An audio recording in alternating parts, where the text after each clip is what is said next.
Well, other news, Minister of Energy and Electricity, Kgosientsho Ramokgopa, has just briefed the media to provide an update on energy and electricity-related matters. SABC News Economics reporter Katlego Legodi is on that story for us. Katlego, good morning. At this hour, following that briefing, we saw there was a strong focus on load reduction, perhaps also just the costing model for municipalities and how they're going to be prioritized given the debt incurred. Perhaps you could summarize what's transpired and really what happens from here on to.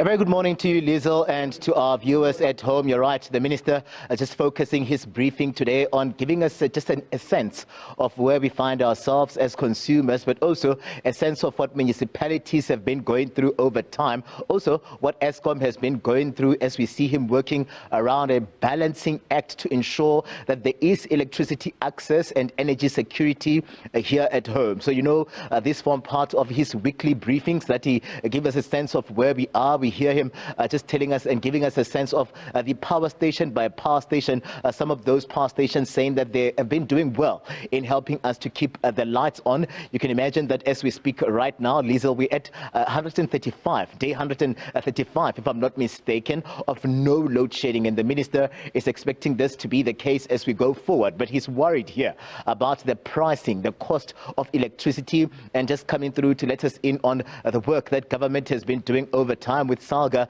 and municipalities to ensure that there is electricity access. Also talking about this policy that they're working on, the electricity pricing policy that will be very key in terms of the future and how then we are cushioned as consumers against the high electricity prices. He's here with me, the Minister, Kgosientsho Ramokgopa, who'll give us a sense of really where we find ourselves here. Just really, we see the efforts. You are working with municipalities. You're bringing everyone to the table to try and ensure that their lights are on. You don't want us to go back to those days of load shedding, and we see you also giving us a sense of how these power stations are doing as we see you saying that it's a focus on a power station by power station as per the Energy Action Plan. Where are we, Minister? Welcome to the SABC. Oh, thank you very much, Katlego, and greetings to the viewers at home. Yes, 138 days without load shedding.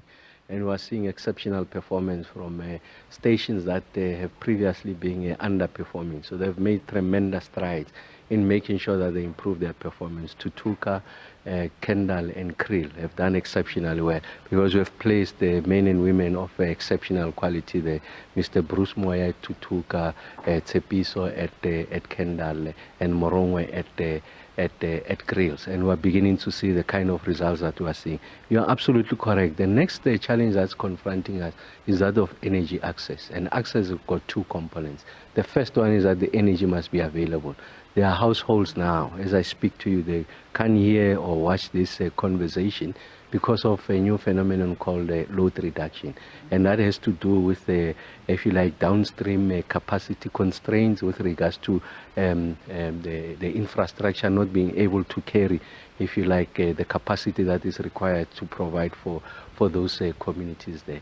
And I want to say to those households, we will not fold our arms. We are working with local government to make the necessary interventions to make sure that they have their electricity. Because I speak of no load shedding, but they experience 10 hours in a day, 5 hours in the morning, 5 hours in the evening without electricity. We will work with municipalities that are affected. We have found a solution, and that solution will test it in about 18 other municipalities. We are targeting those municipalities that are owing the most to Eskom and that also have the biggest challenge of this so-called load reduction, so that we address that. The second problem you have, even in those areas where they don't experience load reduction, electricity is just unaffordable. It's gone through the roof. Over 400% increase in the past 10 years. It's unsustainable. That situation is untenable. We have to arrest that situation. And that's why I kept on saying that we will be starting conversations, the process of electricity pricing policy, because the tariff is a function of the policy. So NERSA works within the parameters of what is existing policy. So your problem, the issue can be NERSA. NERSA is discharging what the policy says. We must resolve the policy question so that we don't have a situation where not just the poor, But even the middle class, those in suburbs, they just can't afford this electricity. Of course, someone can argue, but it belongs to municipalities. We will not fold our arms, where we will work with municipalities, and of course ESCOM is a big part of that, because it makes the initial submission. On the back of that, municipalities then are able to revise or determine what the tariff structure is. We want to resolve these two questions. As we make those strides on the generation side, we can't leave the poor in the cold.